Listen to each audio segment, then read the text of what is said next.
Bharatiya Janata party के सभी पदाधिकारी और उपस्थित भाइयों बहनों, 2017 में जब मैं पहली बार मुख्यमंत्री बनने के बाद बुंदेलखंड के दौरे पर आया था, तो उस समय हमारी सरकार के परिवहन मंत्री और आज के भारतीय जनता पार्टी के प्रदेश अध्यक्ष श्री स्वतंत्र देव सिंह जी मेरे साथ में थे। उस समय उन्होंने कहा था कि बुंदेलखंड के विकास के लिए हमें एक अच्छी योजना तैयार करनी चाहिए, और उस समय मैंने बुंदेलखंड एक्सप्रेसवे की घोषणा की थी। और आज मुझे प्रसन्नता है कि बुंदेलखंड विकास का, जो बुंदेलखंड वासियों का एक सपना था, वो सपना साकार हो रहा है जब बुंदेलखंड एक्सप्रेसवे मूर्त रूप ले रहा है। आपने देखा होगा विकास का कार्य कैसे तीव्रता के साथ आगे बढ़ सकता है। सरकार की नेक नियति हो, दृढ़ इच्छा शक्ति के साथ कार्य करने का एक जज्बा हो, तो निश्चित ही इसे प्राप्त किया जा सकता है। आज हम इस एक्सप्रेसवे का 50% काम लगभग पूरा कर चुके हैं। आप देख रहे होंगे यमुना जी में इतना बड़ा ब्रिज बन रहा है और किस तेजी के साथ बन रहा है। इससे पहले इतने बड़े ब्रिज को बनने में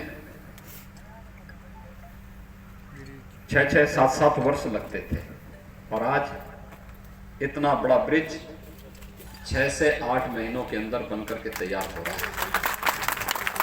तकनीक, बेहतर से बेहतर तकनीक को यहाँ पे लाने का प्रयास, कार्य को क्वालिटी के साथ करने का प्रयास, और जनहित में, विकास के हित में जो भी अच्छा होगा उस प्रकार का करने का प्रयास।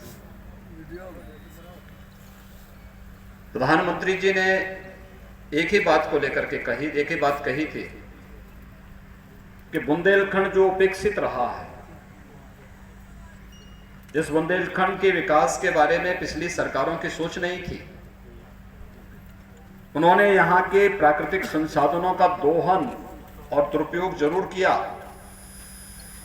लेकिन अब समय आ गया है जब केंद्र और प्रदेश सरकार मिलकर के विकास के इन कार्यों को तेजी के साथ आगे बढ़ाए। और मुझे प्रसन्नता है कि हमारी सरकार ने आज इस बड़े अभियान को आगे बढ़ाने का निश्चय किया है। बुंदेलखंड में कनेक्टिविटी की समस्या थी, बुंदेलखंड में पेयजल की समस्या थी, बुंदेलखंड में उद्योगों की कमी थी। आज तो हम बुंदेलखंड में 2 एयरपोर्ट बना रहे हैं, एक चित्रकूट में और एक झांसी ललितपुर के बीच में। बुंदेलखंड एक्सप्रेसवे बन रहा है। डिफेंस कॉरिडोर को भी केंद्र बिंदु हमने बुंदेलखंड को बनाया है, और शुद्ध पेयजल के लिए हर घर नल योजना, प्रधानमंत्री जी की महत्वाकांक्षी जल जीवन मिशन के अंतर्गत हर घर में शुद्ध पेयजल की आपूर्ति के कार्यक्रम को भी हम इसके साथ जोड़ रहे हैं। विकास आपके द्वार आ रहा है, और विकास के लिए एक सकारात्मक सोच होनी चाहिए। मैं धन्यवाद दूंगा पूरे बुंदेलखंड वासियों को, जिन्होंने बुंदेलखंड एक्सप्रेसवे में किसी भी प्रकार की बाधा नहीं आने दी। इसका मतलब बुंदेलखंड वासियों के साथ पिछली सरकारें अन्याय कर रही थी। अन्याय इस कदर, यहां जमीन देने में यहां की जनता ने कहीं कोई वो नहीं किया। यहां पे मिट्टी मिलने में भी कोई समस्या नहीं हुई, गिट्टी भी नहीं यानी गिट्टी मिलने में भी कोई समस्या नहीं हुई। तो आखिर सड़क के लिए बाकी क्या चाहिए? और इसीलिए इस 6 लेन का एक्सप्रेसवे आपको यहां पे प्राप्त हो रहा है। आपका विकास तो तेजी के साथ इसके माध्यम से बढ़ेगा ही, रोजगार का सृजन होगा। और याद रखना, आज के दिन पे बेहतर कनेक्टिविटी, इंफ्रास्ट्रक्चर हमारा जितना मजबूत होगा, उतना ही विकास की संभावनाएं आगे बढ़ेंगी। हम लोगों ने एक बात के लिए कहा है कि हर एक जिले में कुछ जमीन एक्सप्रेसवे के बनने के साथ ही अधिकृत कर ली जाए, जिसमें हम औद्योगिक विकास के संभावनाओं को आगे बढ़ा सके, वहां पे उद्योग लगा सके, स्थानीय लोगों को वहां पे रोजगार की संभावनाओं के साथ जोड़ सके। ये विकास इसी तीव्रता का परिणाम है। मुझे बहुत प्रसन्नता है, स्थानीय स्तर पर प्रशासन आप सबको मदद कर रहा है। यहाँ पे इस विकास के कार्यों को जनता के साथ जोड़ करके तेजी के साथ आगे बढ़ा रहा है।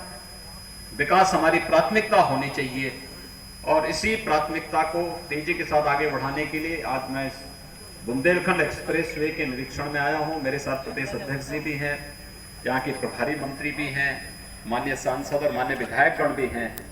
ये सब विकास के प्रति उनकी सोच को प्रदर्शित करता है। विकास तीव्रता के साथ होना चाहिए, लोक कल्याणकारी उस विकास को बनाया जाना चाहिए।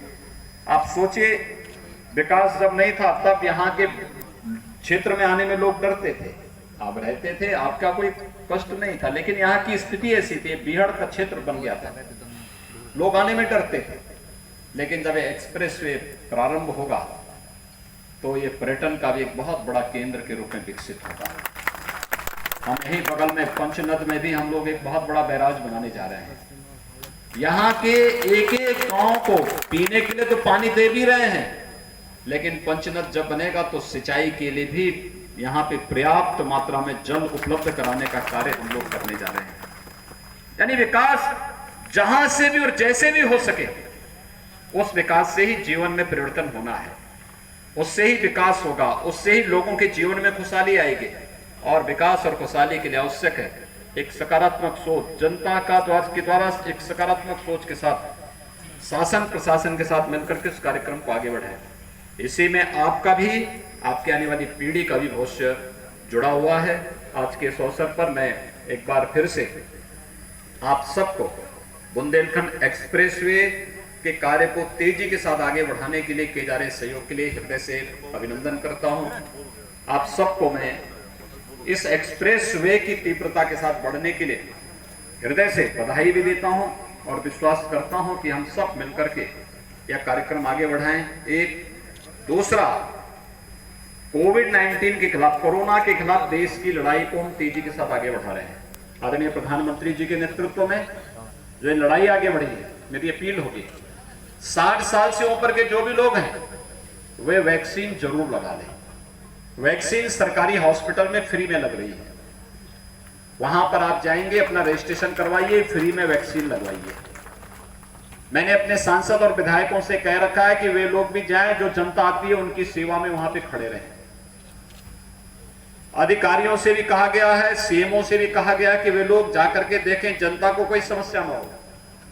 45 साल से ऊपर के वे लोग जो विभिन्न प्रकार की एक से अधिक बीमारियों से पहले से ग्रसित हैं, वे लोग भी जाकर के वैक्सीन के लिए अपना रजिस्ट्रेशन करवा करके और वैक्सीन लगा लें। पहला वैक्सीन लगने के 28 दिन के अंदर दूसरा वैक्सीन भी लगवा दें और फिर उसके बाद आप लगभग 12 से 15 दिन के अंदर जब एंटीबॉडी उनके अंदर पैदा होगी तो कोरोना से सुरक्षा का एक कवच आपको प्राप्त हो जाएगा।